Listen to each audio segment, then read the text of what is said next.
Halo semuanya, seperti biasa, aku tidak akan bertanya tentang kabar kalian. Semoga kalian gak baper ya. Di video kali ini kita akan membahas tentang 6 kesalahan bisnis yang sering dilakukan oleh para pelaku usaha. Baik kamu baru mulai bisnis atau sudah menjalankan usaha selama bertahun-tahun. Kesalahan-kesalahan ini bisa saja tanpa sadar sedang kamu lakukan. Banyak bisnis tidak gagal karena kurang modal. Banyak juga yang tidak gagal karena produknya jelek. Sebagian besar bisnis hancur karena kesalahan cara berpikir dan kesalahan mengambil keputusan yang dilakukan terus-menerus. Di video ini kita akan bahas satu persatu dengan penjelasan yang sederhana dan mudah dipahami. Mari kita mulai. Kesalahan pertama, tidak melakukan riset pasar. Ini adalah kesalahan paling umum dan seringkali menjadi akar dari banyak masalah lain dalam bisnis. Banyak orang memulai bisnis berdasarkan perasaan, bukan berdasarkan data. Mereka berkata, menurut saya ini bagus, menurut saya ini pasti laku. Teman-teman saya suka berarti pasar juga pasti suka. Masalahnya, bisnis tidak berjalan berdasarkan pendapat kita. Bisnis berjalan berdasarkan kebutuhan dan perilaku pasar. Apa yang kita anggap menarik, belum tentu dianggap penting oleh calon pembeli. Apa yang kita anggap murah, belum tentu dianggap terjangkau oleh target market. Apa yang kita anggap unik, bisa jadi sebenarnya sudah terlalu banyak di pasaran. Riset pasar bukan sesuatu yang rumit atau mahal. Kamu tidak harus menyewa lembaga survei profesional. Riset pasar bisa dimulai dengan hal sederhana. Kamu hanya perlu tahu siapa target pembelimu, berapa usia mereka, apa pekerjaan mereka, berapa kisaran penghasilan mereka, masalah apa yang mereka hadapi setiap hari, apa yang membuat mereka frustrasi, apa yang mereka cari ketika ingin membeli produk seperti milikmu. Selain itu, kamu juga perlu melihat kompetitor, apa yang sudah mereka jual, berapa harga mereka, bagaimana cara mereka memasarkan produknya, apa kelebihan dan kekurangan mereka berdasarkan review pelanggan. Baca komentar di media sosial mereka, baca ulasan di marketplace, perhatikan keluhan pelanggan. Disitulah seringkali peluang tersembunyi berada. Tanpa riset pasar, kamu berisiko membuat keputusan yang salah sejak awal. Salah memilih produk, salah menentukan harga, salah menentukan konsep brand, salah memilih lokasi, salah menentukan strategi promosi, bahkan salah menentukan siapa target utamamu.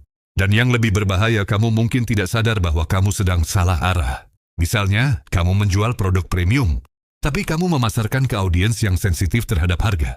Akhirnya produk dianggap mahal, padahal sebenarnya bukan mahal, hanya tidak sesuai dengan targetnya. Atau kamu membuat produk yang menurutmu keren dan inovatif, tapi ternyata pasar belum merasa membutuhkannya. Akhirnya penjualan lambat dan kamu menyalahkan promosi. Padahal masalah utamanya adalah validasi pasar yang tidak pernah dilakukan. Ingat, bisnis bukan tentang apa yang kamu suka.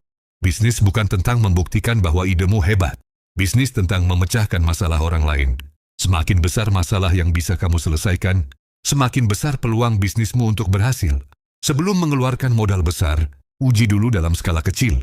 Coba jual dalam jumlah terbatas. Buka pre-order. Lihat respons pasar. Dengarkan feedback dengan terbuka. Jangan jatuh cinta pada produkmu sendiri. Jatuh cintalah pada proses memahami pelangganmu. Karena ketika kamu benar-benar memahami pasar, kamu tidak perlu memaksa orang untuk membeli. Produkmu akan terasa relevan. Dan relevansi adalah kunci dari penjualan yang konsisten. Kesalahan kedua, tidak mengelola keuangan dengan benar. Ini adalah penyebab bisnis bangkrut paling cepat. Bahkan lebih cepat daripada kalah saing atau sepi pelanggan. Banyak bisnis terlihat ramai. Order masuk setiap hari, transfer berdatangan. Tapi di balik itu semua, kondisi keuangannya sebenarnya tidak sehat.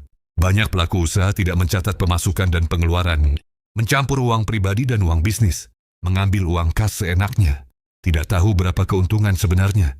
Yang penting menurut mereka, uang terus berputar. Padahal omzet besar belum tentu untung besar. Kalau omzet 100 juta, tapi biaya 95 juta, keuntungan hanya 5 juta. Kalau ada retur, diskon besar, atau biaya tak terduga, keuntungan itu bisa habis seketika. Dan yang lebih berbahaya, banyak pengusaha merasa bisnisnya untung hanya karena saldo rekening terlihat besar. Padahal itu bukan laba. Itu uang yang masih harus dipakai untuk stok, gaji karyawan, sewa tempat, dan operasional berikutnya. Tanpa pencatatan yang jelas, kamu tidak tahu berapa margin keuntungan per produk. Produk mana yang paling menguntungkan? Biaya mana yang terlalu besar? Apakah bisnismu benar-benar berkembang atau hanya terlihat sibuk? Kesalahan lain yang sering terjadi adalah gaya hidup naik terlalu cepat. Begitu bisnis mulai menghasilkan uang, langsung membeli kendaraan baru, langsung menaikkan gaya hidup, langsung menganggap bisnis sudah stabil. Padahal cash flow belum tentu kuat.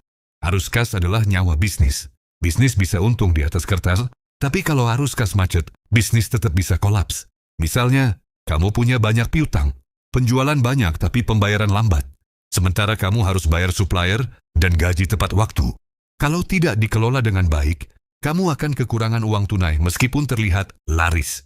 Karena itu, pengelolaan keuangan bukan pilihan. Itu kewajiban. Pisahkan rekening pribadi dan bisnis. Jangan pernah mencampurnya. Catat semua transaksi sekecil apapun. Gunakan buku, spreadsheet, atau aplikasi keuangan. Hitung keuntungan secara rutin. Minimal setiap bulan kamu harus tahu laporan laba rugi sederhana. Ketahui dengan jelas. Total penjualan, total biaya, total keuntungan bersih. Buat anggaran operasional. Siapkan dana darurat bisnis. Jangan ekspansi kalau fondasi keuangan belum kuat. Keuangan adalah fondasi bisnis. Kalau fondasinya lemah, bisnis akan runtuh. Meskipun dari luar terlihat kokoh, bisnis yang sehat bukan yang paling ramai, tapi yang paling tertata dan terkendali secara finansial. Kesalahan ketiga, terlalu fokus pada produk, lupa marketing. Banyak orang berkata, produk saya sudah bagus, kualitasnya sudah oke, bahannya premium. Ya, produk bagus itu penting, kualitas adalah fondasi. Tapi kalau tidak ada yang tahu, tetap tidak akan laku. Di dunia bisnis dikenal satu prinsip sederhana. Produk yang biasa saja tapi dipasarkan dengan baik, sering kali lebih laku daripada produk luar biasa yang tidak pernah dipromosikan. Ini bukan berarti kualitas tidak penting, tapi kualitas saja tidak cukup. Banyak pelaku usaha menghabiskan waktu berbulan-bulan menyempurnakan produk, memperbaiki kemasan, mengganti bahan, mencari supplier terbaik. Namun mereka hanya sedikit waktu untuk memikirkan, bagaimana cara orang tahu produk ini ada? Kenapa orang harus memilih produk ini? Apa yang membuat brand ini berbeda?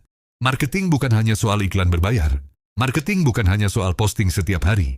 Marketing adalah cara kamu membangun persepsi, cara kamu membangun kepercayaan, cara kamu membangun brand, cara kamu berkomunikasi dengan calon pelanggan. Orang tidak hanya membeli produk, orang membeli cerita, orang membeli solusi, orang membeli rasa percaya. Kalau brand kamu tidak punya pesan yang jelas, calon pelanggan akan bingung. Kalau komunikasi kamu tidak konsisten, orang akan ragu. Kalau kamu hanya jualan tanpa membangun hubungan, pelanggan akan mudah pindah ke kompetitor. Produk terbaik pun tidak akan terjual jika tidak dikenal. Dan dikenal saja tidak cukup. Produk harus dipahami dan dipercaya. Itulah fungsi marketing.